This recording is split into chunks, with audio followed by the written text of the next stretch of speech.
What are some of the pros and cons of working on a cruise ship?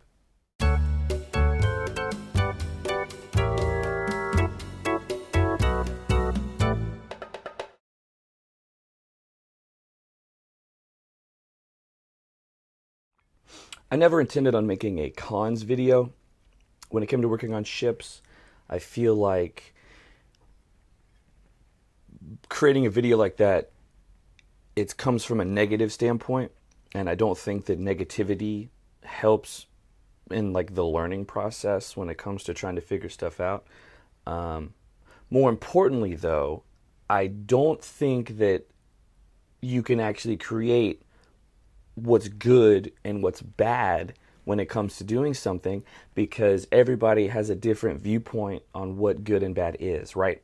So what somebody might think is a terrible, terrible thing, somebody else might think that it's a great thing, right? One thing I advocate for when it comes to cruise life, trying to get jobs on ships, living a different lifestyle like this, is changing your perspective to fit the situation that you're in so that you can make what I would say the best of whatever situation that is. So a lot of things about ship life has to do with perspective. So instead of doing a cons video, what I'm going to do instead is I'm going to do a pros and cons video, using the same subject, the same idea, but try and look at it from a positive standpoint and a negative standpoint, so you can kind of get the vibe that, okay, this might be a con unless I look at it in a certain way, or vice versa. This is a cool thing unless I look at it from this angle, then it's not really a pro. So let's dive right into it. Today I want to talk about some of the pros of working on a cruise ship. Let's talk about some of the cons of working on a cruise ship. You work a lot on a cruise ship. You work every single day. You work, sometimes you work 70 hours a week. But I got so good at what I did working on ships. Like, by my second or third contract, I was so fast at videography and editing. I had such a keen eye on what I was doing. And when I decided to stop working on ships, I had so much experience jam-packed in just the 2 years that I worked on ships. I feel like I could do anything, and the job I have now on land, I got because of my experience working on cruise ships. I got good at what I did. My whole professional life changed because of how much I did, So it was such a great time, just like doing as much as I did. I had the videos I made. I have so much in my portfolio. I have so many things that I can go back to. And then what's cool about being a videographer is I actually have this content that I can go back and like reminisce about, like, oh, I remember I made this video at this one Christmas. I made some Christmas video on one of my ships.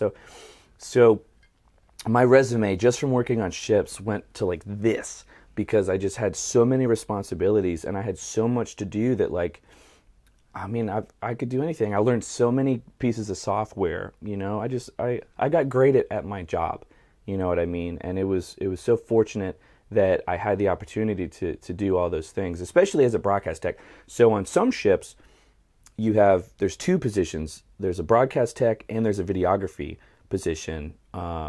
Two separate duties, but on Norwegian, that's one position. So I kind of sometimes felt that I had two jobs in one, So you might say, oh, that's a lot more work, but really it's a lot more experience. It's a lot more things that I can do better now. I can do well now. I can sell myself now. It's great, man. I can do a lot now. So thank you, Norwegian. First off, let's talk about work. You work a lot on a cruise ship. Long, long hours. What, on land, at least in the United States, a normal work week is 40 hours a week. You're working about 70 plus, usually, depending on the job. 70 hours a week, and you work every single day. 7 days a week. So it's not for the light of heart, or the faint of heart. You're working. But here's the thing. you're going on the ship to work. That's why they hire you. That's why they pay you. That's why you're there. That's why they give you what they give you. You're an employee. You're there to work. So when you go, be ready to be ready to work. After working those long hours, one of the places that people like to go is crew bar. That's kind of like the social gathering on the cruise ship. And the ships discount their alcohol for their crew members.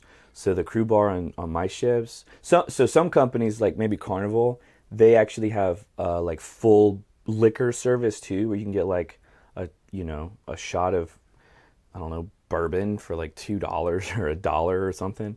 Norwegian just had beer and wine, but that was fine because we had beer for $1.25. I drank Corona for $1.25. We had bottles of wine for $3. Like, it was great. And because I drink, I was totally fine going to have a couple beers, only spending like $4. I think that's I'm okay with that. And because crew bar is such a social spot where like everybody congregates and comes together, that's kind of where like everyone mingles, and you're sharing drinks, and there was a culture too of like, I'll buy the first round and then you buy the next round, and you kind of you group together and you share drinks, and then you can share stories and you can meet each other like that. And it's nice when you're buying a round of drinks for people and it's only like $5, whereas like at the bar where I live now, if you bought a round of drinks for your 6 buddies, it'd be like $60. That is not nearly as fun, you know what I mean? Because you're actually, oh. So Crew Bar was a great spot, and they didn't just have alcohol too. They had like Gatorade, they had bottles of water in there. They had sodas for like, I don't know, 50 cents or whatever. So it was a good time, And then Crew Bar was cool too because they had like, some crew bars have couches or chairs, they have tables set up, and that's also where like all the social stuff, like we would have like crew parties down there where you didn't get free alcohol, and we had like crew band nights, we had karaoke in there, we had like talent shows, we had just a lot of fun stuff. Sometimes they would have food and for free in there, or food's always free, but sometimes they'd have like special like occasion food, like cake and stuff. I mean, it was a good time. Crew Bar was just kind of like that center point of after work, where everybody would meet up and wind down and have a drink together. Because you're on a cruise ship and you're working so much, and the ship is only so big. There's only so much to do as a crew member. And a lot of times, the only thing there is to do when you're not working kind of seems to go to Crew Bar and drink. There is a large drinking atmosphere, culture, on the cruise ship. And in my opinion, if you don't drink, it could be kind of hard to do it. Not that you need to drink to have a good time, or you need to drink just to be cool or whatever, but that's what a lot of people are doing. And that's, the crew bar is the main social point of the cruise ship for the crew members. So if you're choosing to not drink for whatever reason, you're still going to find yourself in crew bar all the time, but you're going to be surrounded by people who do drink. And in my experience, that can be kind of difficult at times, not necessarily just handling drunk people or whatever, but just being around it, and especially because I went through a couple of phases on the ships where I didn't want to drink. I felt like I was drinking too much. I wanted to slow down a little bit. But I always found myself back in Crew Bar, except when I wasn't drinking, I didn't feel like I was trying hard enough to have a good time. Maybe that was just me, but I started looking at people like, God, this is all we do. Like, what are we doing? Come on, And then, at that point, sometimes it kind of feels like a slippery slope of, you start pushing people away because you start thinking like, I don't want to drink anymore. This is dumb, blah, blah, blah, and then you end up like quitting ships because, you've fallen out of the culture, it seems. There's plenty of stuff to do. You don't have to drink. It's not like that. But especially in the beginning, that is a big place where people go. It's just the social point. It's a huge part of the cruise life. Crew bar. It's there. So you got to be ready to handle, yourself in crew bar. depending on your position on the ship, you have different levels of like your living quarters, you know. So some positions had like 6 roommates or 6 people in a cabin. Some had 3, some had 4. Some people had their own cabin. My position, I had 1 roommate, so I always lived in a 2-berth cabin. And for the most part, it was whatever. Like my first ship was rough. The guy snored, and so I bought some earplugs, and that helped like tremendously. But it's stuff like this you don't realize that like certain things will get to you. But the thing about the close quarters is you get closer to your cabin mate. You are usually living with someone in your department, so like you're probably going to work with them too, so you get really tight with them. And the thing is, like, me living with a roommate, that means I'm just not going to go to the cabin all the time. So I found myself being more social because, I mean, you know, if I'm, and sometimes too, like I found there was more privacy to go off and just explore and find a place to go on the ship, you know, just hang out rather than like go back to my cabin. You know, my first roommate was just in there all the time, you know, so I used that as like an excuse to go and meet new people. And the thing is, because there's like all the cabins are down there, like you're always going to be able to find something to do. There's always people walking around, you know, there's always people hanging out somewhere. It's kind of like a college dorm. So yeah, it'd be nice to have some more privacy, like when you're living and stuff. But like, you know, if you like people, it's great. You know what I'm talking about? And then on top of that, too, like if you are on the ship for a while, like a couple contracts, and you're working your way up the ranks, you can eventually get to your own cabin, and then you have like a big bed. You might have a window in there, you know, your own desk, your own couch, a bigger TV, you know, your own bathroom, stuff like this. Some of the ships, like the big ships for Norwegian, because they're so massive, they just have a lot more rooms down in the crew area. So some departments on like the big ships, you get your own cabin anyway. So my job on the small ships as a broadcast tech, I had to share my cabin with somebody. But if I had gone and worked on like the Escape, one of the giant ships that Norwegian has, I would have had my own room, and I just would have had to. It's like 2 rooms shared by a bathroom. So I would have had my own cabin at that point, you know, and that would have been a whole different experience. So yeah, privacy kind of sucks. It sucks more so like when you're trying to like date somebody and you want to like have a private place to go spend time with that person. That becomes pretty difficult. But it's just something you get used to. There is no privacy on the cruise ships at all. Absolutely none. Every single person knows everything about you. You will probably have a roommate. You'll never be alone. You work so much, you're with the same people over and over and over and over. You work with them. You then go to crew bar. You socialize with them. You're stuck on a ship with them. Same cabins with all the same people all the time. 7 days a week. No escape ever, ever, ever, ever. You'd have no privacy. Ever. It gets even harder, though, when you start wanting to have more intimate relationships, have deeper relationships, you know, when you start dating and stuff like this, and it's just, there's no place to go. It is so hard. A big reason I left ships was because of this reason. No privacy. I was tired of sharing my room with somebody, you know, in the little bed. It was so hard to maintain maybe just me, but it was hard to maintain. I don't need a lot of privacy, but I like to have the choice of, you know, what I share with my life. And you know, the thing about the close quarters and living on ships is it kind of brings out an immaturity in some people. So, you know, like you're in high school and you start dating somebody and everyone's like, "Oh man, are you guys dating?" Like, and it's like, really? Like, can we not just be adults and like do what we want to do? And like my life with this person affects you none, but there's something about it, you know, there's something about in the air. It's probably because it's like filtered air, right? Coming to the down in the crew decks. But you know, you start just like, you know, this contagious, dramatic, you know, kind of thing where people's lives matter to you. You know what I mean? And it can be difficult to fight that, because there's just no privacy. That was a big hurdle, you know, for me working on ships. On the ship, the crew get discounted Wi-Fi. Like the passengers have to pay full price, and then they offer the crew. It's not free, but it's discounted, and it's kind of cool. It's kind of cool that like a cruise ship in the middle of the ocean can have internet, right? We're just in the middle of the ocean, but it allows you a way to stay connected with your family back home and your friends.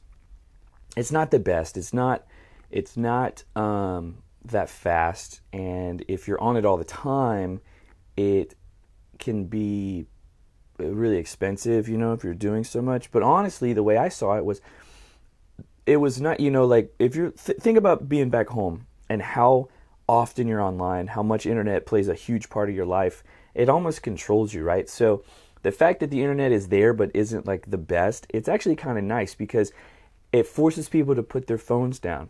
It forces people to close their laptops, and you start talking to people. You're not texting, you're not being social via your device. You're actually having to communicate with people. You meet people in person. You have real interpersonal relationships. I think that's great. I think that there is something to be said about our day and age now where we're so reliant on our technology that some of the social skills that were once necessary are no longer even being practiced. So going on the cruise ship was kind of like taking a step back in time a little bit, where the internet was in its infancy, I guess you could say.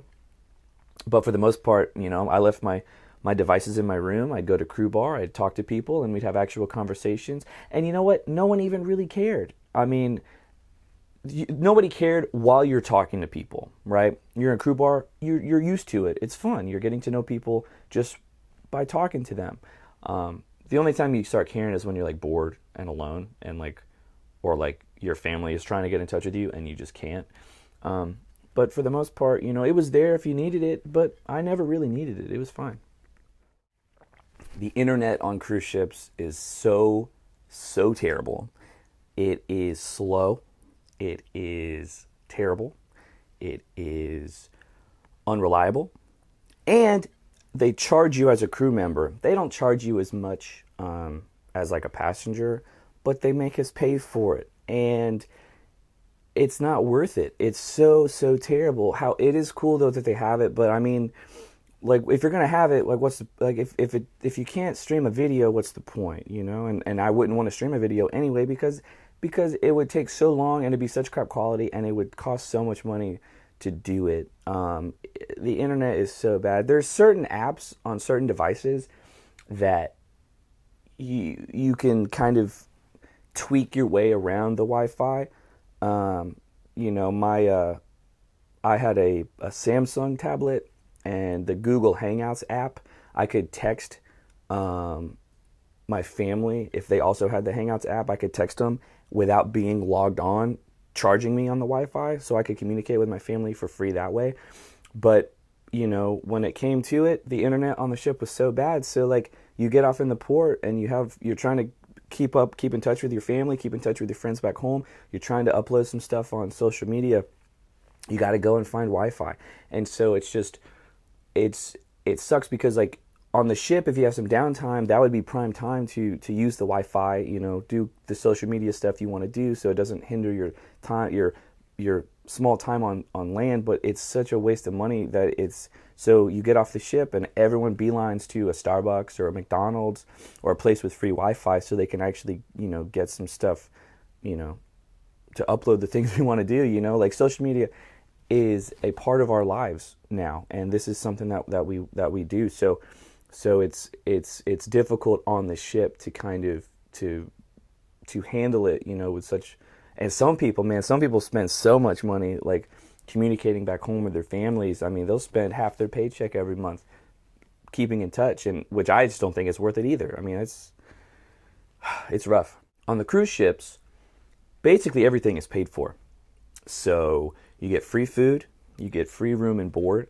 When I started on cruise ships back home, I got out of my lease in my apartment. I moved all my stuff to my parents' house. So while I was away on cruise ships, I didn't have any expenses back on land. So I didn't have to pay for anything while I was working on the cruise ship. And I didn't have to pay for anything while on the cruise ship either because everything was free on the ship. I mean, if there was stuff I wanted to buy, of course I would buy it.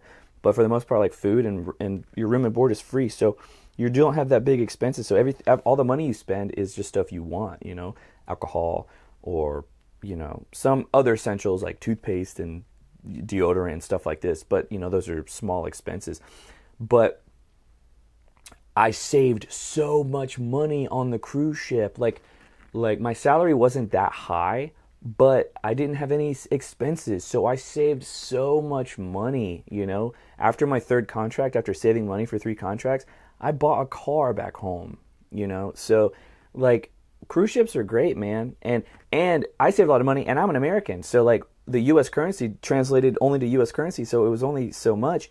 If I was from another country, like the Philippines, where like the US dollar goes way further, man, if I was making the money I made on the cruise ship and I took it to like the Philippines or some other country like this, where the value of the US currency is so high, I'd have so much money. Like, and that's why you see so many people from other countries working on cruise ships, because the money translate, like when they exchange the money that they make on the ship back home, they're making so much money. They can support their family, So there's a lot of money to be saved. You're not making that much as a whole in the grand scheme of stuff, but because you're not spending, or because you don't need to really spend it, you just save it and you rack it up. And so then when you want to spend it on something, you have all this money saved up. You can do whatever you want to do. You can buy a plane ticket.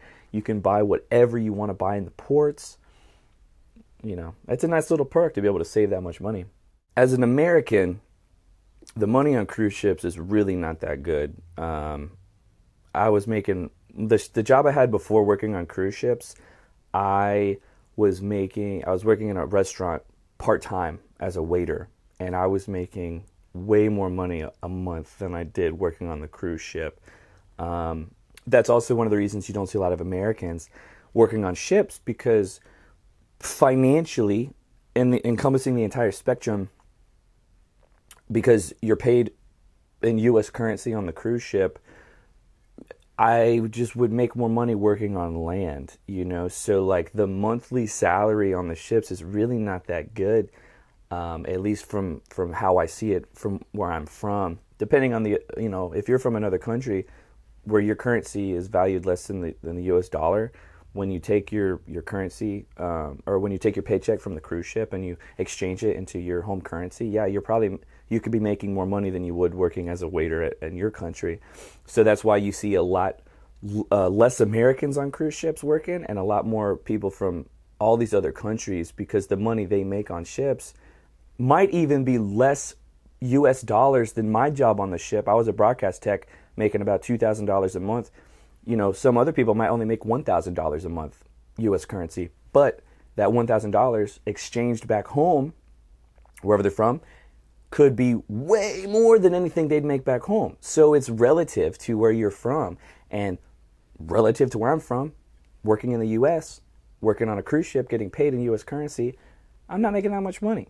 So I did it for 3 contracts, and I decided I could probably be better served at a job back home, all things considered, because it's not just about the money, it's about all the aspects, So, if I was from a different country, who knows? I might still be doing it. The money might be so good. I might be able to buy a mansion in some other country and support 10 families and still be good to go, But that's not how it was for me as an American. So, the money's it's whatever. When you start, depending on the job you have, like you start working day one. You sign your papers, you get your uniform, and you go to work. And you are thrown into it. You're thrown into it. And so there has to be some sort of expectation and trust of the people you work with, especially in the beginning. And what happens is because in your new position, because you work so much, you get really close with your coworkers, and you bond these really, really strong relationships. You also can, you meet new people too outside of your work, but for the most part, your coworkers are your closest peers. And so it's up to you to make sure you try your hardest to stay good with them and be friendly with them. But you'll see, because you're working so much, You go to work with these people. You'll then probably have meals off together. You go eat with these people. You go to crew bar. You're going to see them. You're going to live with them too, because you're all your roommates are all in your same department. So you get really close with these people. And so if you have a big department, like you work in the restaurant, you'll make friends like that. It's awesome. It's almost like, you're handed these friends, man, and you have this close bond from like the hardships of working sometimes, and the positive things that happen. You share those emotional things together, and it makes you closer. And everybody, for the most part, people are pretty cool, and then you're meeting people from other countries, from other places, they have different values and different beliefs and different languages, and you're learning so many things about so many different people. It's really eye-opening, but it's really cool, that you're basically just you walk into a room and you have friends from day one. In the broadcasting department, there were 2 of us on the ships I worked on. On the big ships, there were 3, but on my ships, there were two broadcast techs. And broadcast was part of the technical department, but most of the other techs were working in the theater. I didn't really see them. And the tech department is a part of the entertainment department, which is a large department made of lots of other departments, but all the other departments seem to have a lot more people in them. Broadcast was kind of a separate thing. When it came to socializing, because you work so much during the day, your closest relationships tend to be with your coworkers, and which is fine if you work for a department like the restaurant with 1,000 people in it, but and then you make 1,000 friends. But when my closest friends are the people I only see every day, that's one person. And a lot of times I didn't even see that person because we're doing 2 separate jobs because there's only 2 of us. So I was alone a lot of the time in my position. And it was a struggle for me sometimes when I'd go to crew bar at the end of the day, and I'd walk in the door and I'd look in all the different nooks of the crew bar, and I see a group of production cast members all talking together, huddled together with their back to me, and some people in the restaurant with their back to me, and some people from the gift shop all huddled together with their back to me. Even the theater technicians were all huddled together, with their back to me. And I just felt that it was so cliquey, but not from like a cool kids, kind of standpoint like in school, but more just like they were groups of people that they just knew from work. And so it just seemed like they worked together, and then they traveled and ate together, and then they went to crew bar and drank together.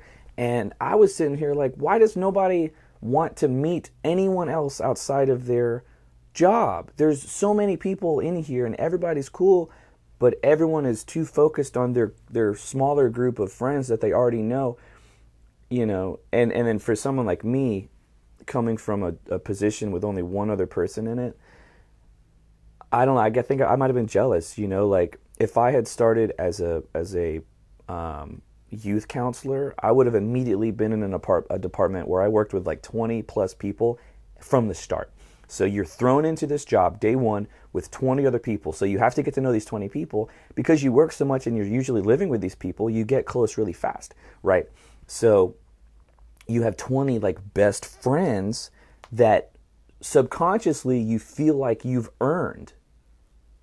But the way I saw it as an outsider, you didn't earn any of those friends. You just happened to be thrown into that group, kind of forced into those friendships. I'm not saying they're not real friends. I'm not saying they're not real relationships. I'm just saying you didn't earn them yourself because you're such an outgoing person. You just work with them. You see what I'm saying? So it's almost like taking the easy way. I made 20 friends. You were given 20 friends. The friends, the way I see it, I had one coworker. So all the people I met outside of work, I had to actually walk up to them in crew bar and introduce myself and say hello. You see what I'm trying to say? So it can be really cliquey. And if you're not a social person, if you are intimidated by this kind of go up and meet people yourself, it can be really, really hard. It can be really, really difficult to embrace that culture, especially if you're working a position where you spend a lot of time alone.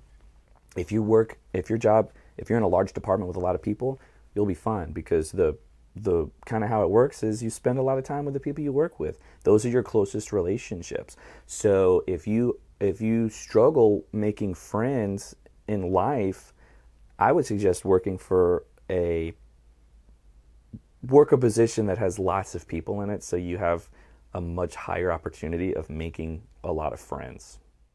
Along with not having to pay for your room, you get fed. You don't have to pay for food.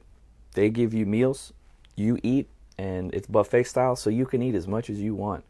On the cruise ships, we had two crew areas to eat. We had a crew mess and a staff mess. The staff mess was a little smaller, and the crew mess was larger. It could accommodate more people, and they fed us like 3 or 4 times a day. Not to mention, I had privilege with my position that I could go up in the passenger buffet and I could eat their food, which was different in that it had more variety. I'm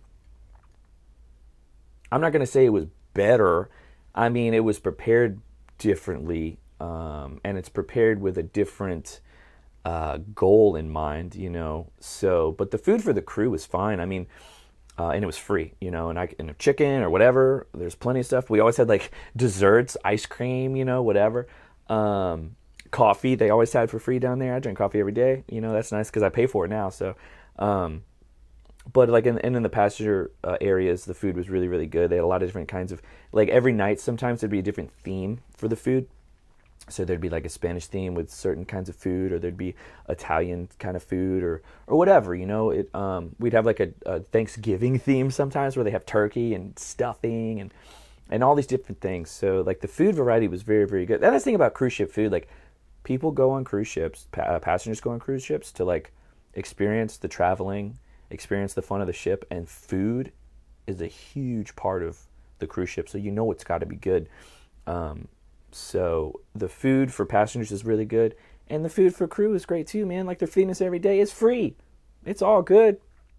You know, cruise ship food can be a hit or miss kind of thing, especially for the crew members. On my ships, we had 2 crew dining areas. We had a staff mess and a crew mess, and the crew mess was the larger one. It was open longer, but because we had so many crew members from the Philippines, I felt that the crew mess always kind of had food more tailored to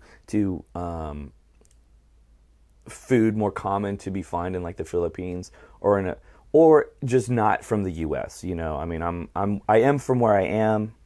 That's just kind of how it is, right? So I would go there, and they had a lot of fish, a lot of rice, a lot of stuff I'd never heard of, words I couldn't pronounce. You know, I mean, I tried it; it was fine. But you're not used to it because it's not food you normally see. You know what I mean? And I like seafood, but sometimes I'm just not craving seafood. You know what I mean? And so I would spend a lot of time in the staff mess. They always had chicken, you know, a little bit more stuff that I'm more accustomed to seeing. But after a while, you know, it gets really repetitive, and the meal kind of just turns into, oh, I gotta eat, right? And that's hard too, because if you're having a hard day, if you're having a long day and you're really hungry, or you're craving something specific and it's just the same old thing, it can be really kind of like, again, I guess I'll just eat pizza. And then you start to get sluggish, and then it's, like I said, it's kind of this downward spiral. I was fortunate in my position that I had passenger privilege, so I was able to go upstairs and eat in the buffet where the passengers eat, and it was better. There was more variety, but I still had to choose wisely what I was eating.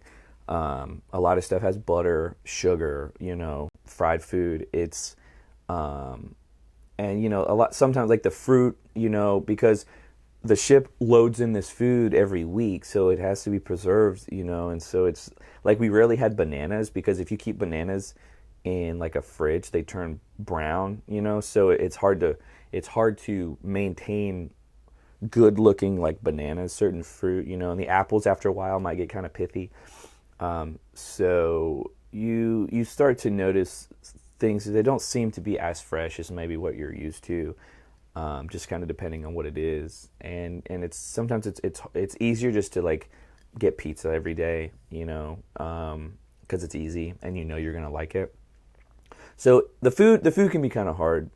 It's not bad. It's just you just kind of sometimes eating on the ship just feels like I gotta eat. Whatever. It's not like a big great thing. You're just eating. I appreciate that they gave us food, but it's whatever. One of the biggest pros of working on ships is the traveling aspect of it. That's if you ask every crew member while they're on the ship, for the most part, most of them would probably include the travel as part of why they wanted to do it. And it's cool, man. It's cool. Like you're getting paid to travel. And I saw a lot of great places. I didn't get off in every single port because if I had to work, or there's a thing called in-port manning, which is like a maritime law that certain people have to stay on the ship at certain times. So like you just kind of have to you plan your schedule around in-port manning and those kind of rules and regulations. But I was on 3 different ships. I traveled all over the place. I traveled to Europe. I traveled to Alaska, Mexico, Canada. You know what I mean?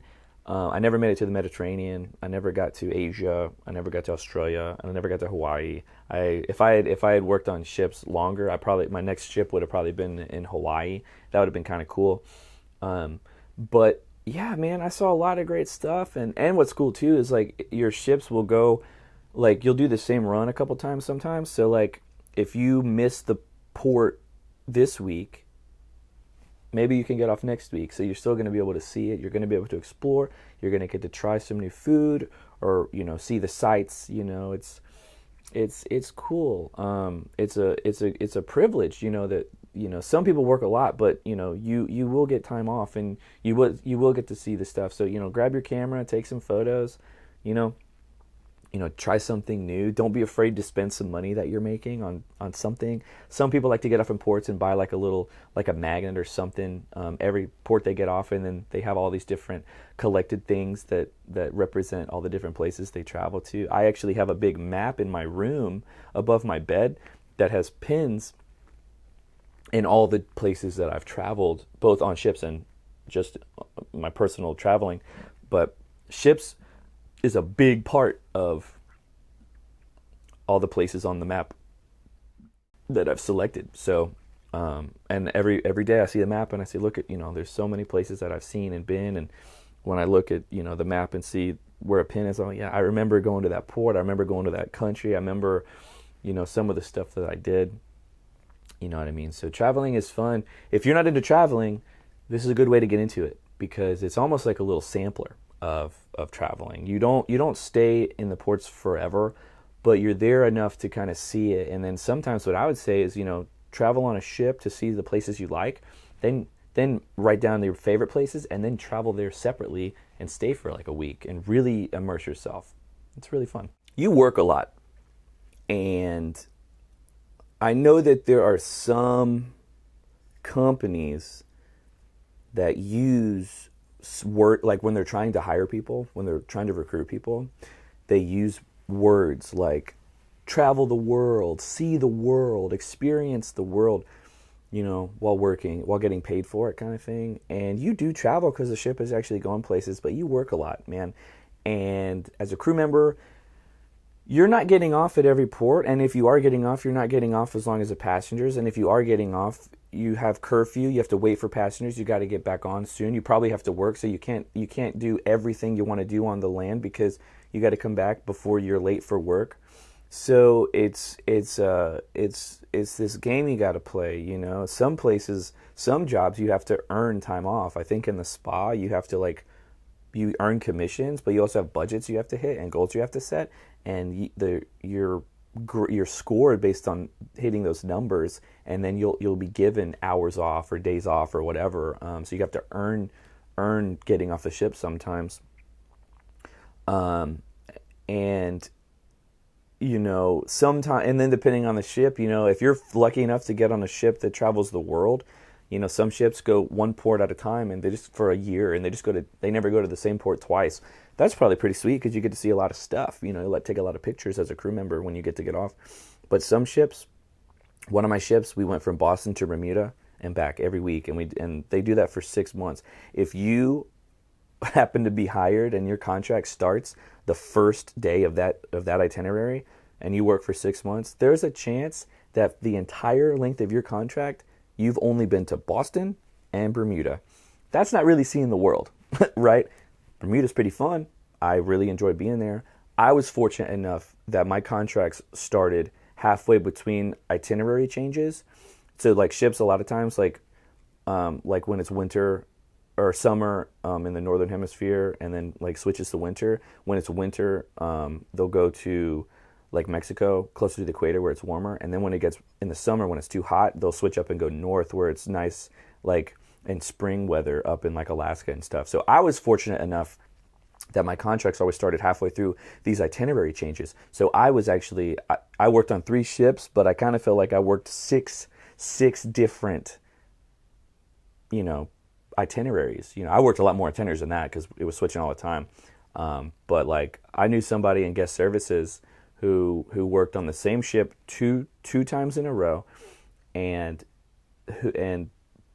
because of how their contract started and ended, they only went to they were Miami was the only U.S. port they'd ever seen, and the 4 like Mexican ports that they traveled for 2 contracts on the same ship were the only itinerary they ever saw. That I felt kind of bad. I was like, man, I've been to Europe, I've been to Alaska, I've done this, and they've only seen like 4 ports. I mean, it is what it is. Sometimes it's the luck of the draw, it's the timing. And then in guest services too, it's like that because they like to have guest services come back to the same ship because you can better serve the guests when you have a more vast knowledge of the ship you're working on. So you kind of understand it, but it does kind of suck because like there's a lot of world to see, and like this particular person really didn't get to see that much. So you're traveling, but it's a different kind of traveling. It's more like a travel sample, But I saw a lot of great places. But it's a different way of seeing the world. One of my favorite aspects of cruise life is the people that you meet. Norwegian, they kept saying we have like over 61 nationalities all working together. We always referred to it as a floating city. We always referred to it as a little, what's the word? Like, I forget the term, but just like a place where so many different cultures come together, a place where so many different people, languages and ideals and ways of life, like they all come together, and a United Nations is what we would call to it, and like a little mini United Nations, and no matter what's going on around the world, these are your coworkers, these are your colleagues, these are your friends, and essentially they're your family too. So like, because you get really close, so like you're together, and once you strip away like those barriers of like nationality and difference, once you stop thinking about the differences, you start paying attention to the similarities, and that's what will bring you together. And so cruise life brings people from all over the world together, and you don't worry about other stuff that's going on as individuals. You start looking at how you are together, and I met people from all over the world, and I built such good relationships with these people just because you get to know them as who they are, not where they're from, not what language they speak. It's it's eye-opening for some people who've never left their own country or spoken to someone from who speaks a different language, stuff like that. It's extremely great opportunity if you have if you want to try it and grow as a individual. I definitely suggest working on a cruise ship.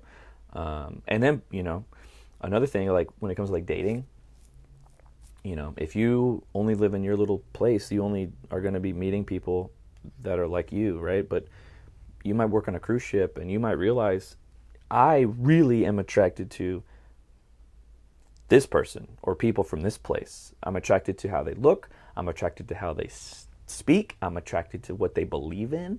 I'm attracted to, all these different elements that you would never even be exposed to unless you did something like work on a cruise ship.